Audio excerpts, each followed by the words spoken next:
نداء عاجل ومهم للحاجة سعدية. أرجوكي أرجوكي أرجوكي توقفي فورا وتبطلي شرب الريد بول اللي انتي بتشربيه، علشان كل ما بتشربي كل ما بتبعبعي وكل ما بتفضحي في ابنك، لحمك وعرضك ودمك. قسما بالله يا حاجة سعدية، انتي فوقتي كل التوقعات وكل الحدود. لما الأم توصل إنها تطلع على عيل من عيالها وتفضح فيه يوم تلو الآخر وفضايح بالجملة، يبقى احنا كده في آخر الزمن وعليه العوض ومنه العوض. حابة انك تعلي ريتش قناتك على حساب ابنك؟ حابة انك توصلي ابنك لنقطة هو ما يحبش ان هو يوصل لها؟ حابة انك تدمري ابنك بكل ما تحمله الكلمة من معنى؟ حابة تقسي ابنك عليكي كل يوم قساوة تزيد عن اليوم اللي قبله؟ حابة تفضلي عيل عالتاني وتفرقي ما بينهم؟ لما كل ده يحصل هنآمن ازاي على عيال أم زياد في وجود بيئة خصبة للعداوة والعدوانية؟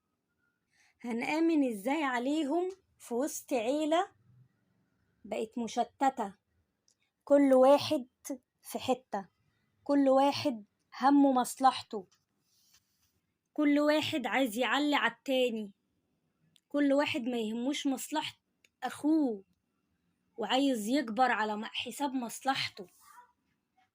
لما يوصل الأمر لابن بيطلع أمه قدام الناس كلها تضحك شوية وتفرح شوية وترقص شوية،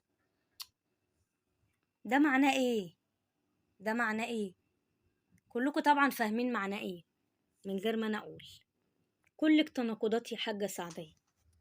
شوية تقولي انك حزينة ومقهورة على انه خد القناة وسرقها، وعلى انه خد دهبك وسرقه او اداه الآلاء، ايا كان الوضع اللي انتوا طالعين بتتكلموا بيه.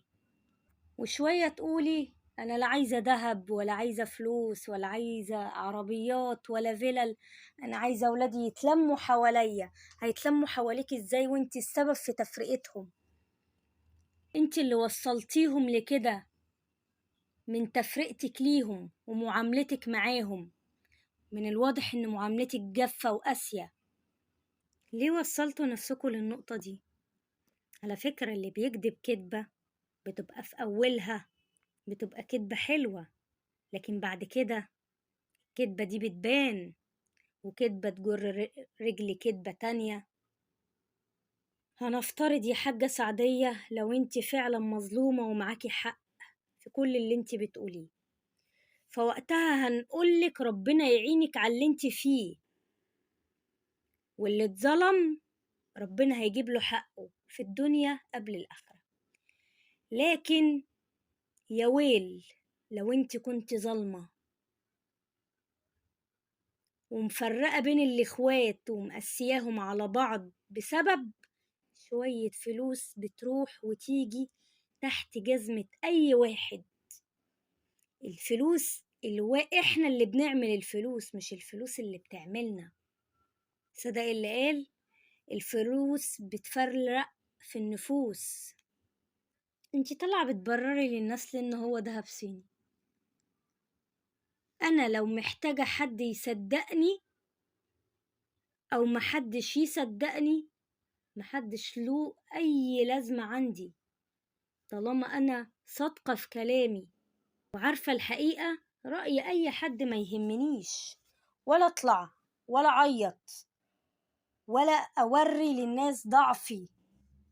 وبعدين الدهب الصيني يزمر ولا ما يزمرش؟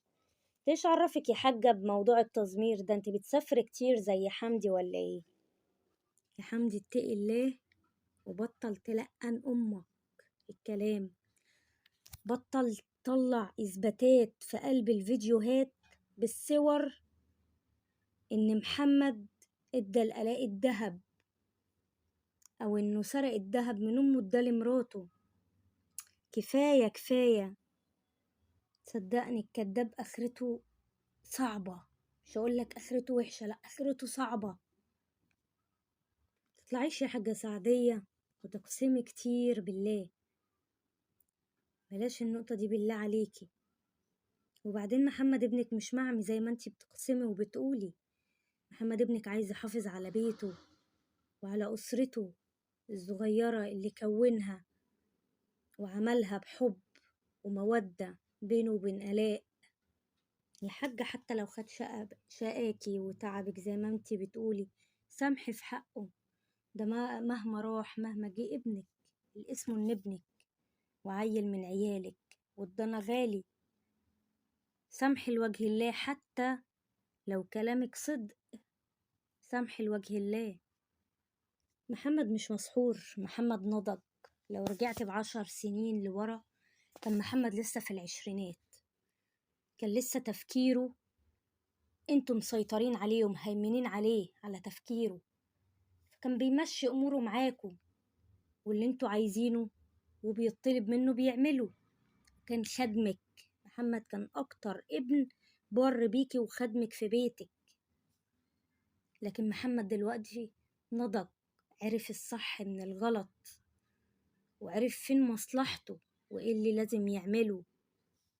ومش عيب، مش عيب لما يعرف ان الصح انه يحافظ على بيته من الخراب، وانه يطلق مراته ويشرد بنته وابنه اللي هيجي في السكة.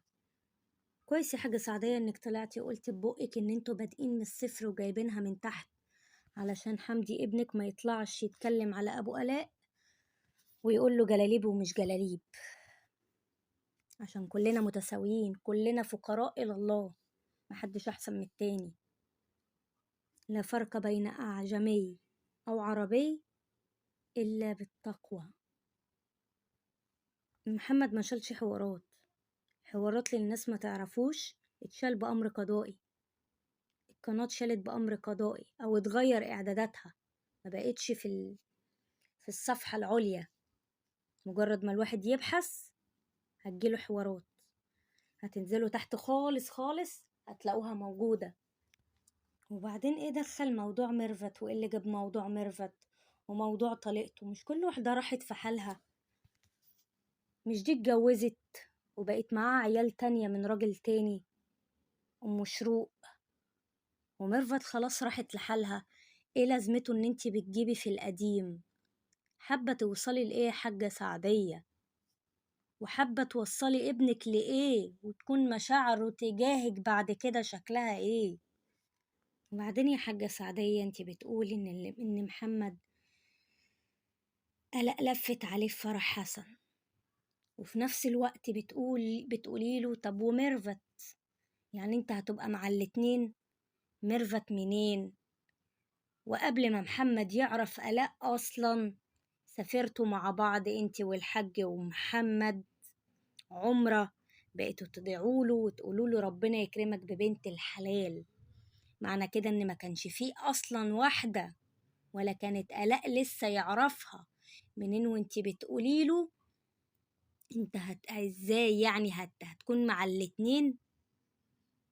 اوزني الكلام وعقلي يا حاجة سعدية. وبعدين يا حاجة سعدية، عرفت منين ان آلاء كانت مخطوبة 1.5 سنة لواحد قبل محمد؟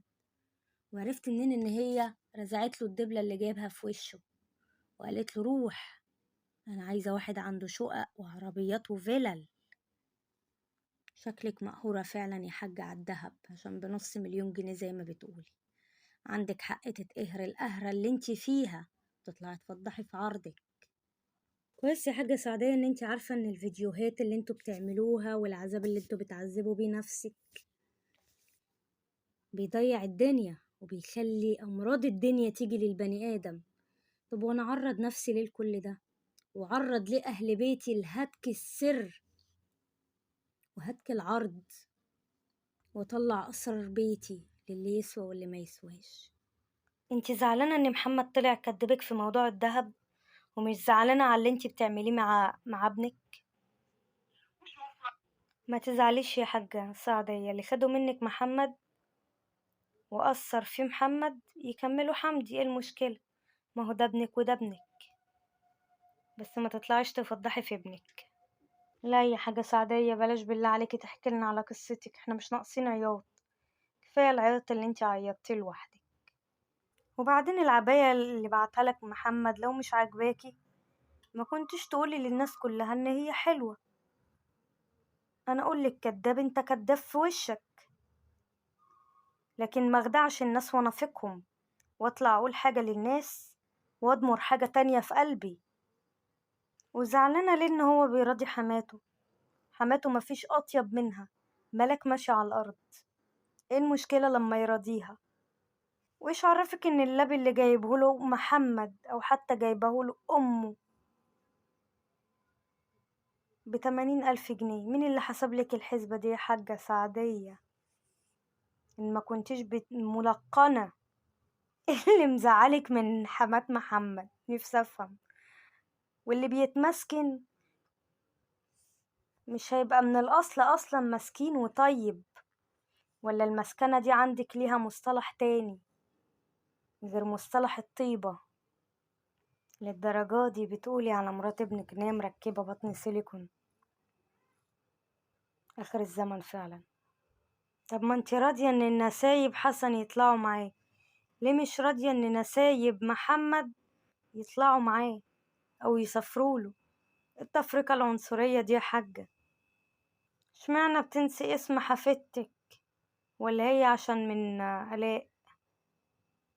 قفلي يا حاجة على موضوع السحر ده بقى. سحر ايه اللي بتتكلمي فيه؟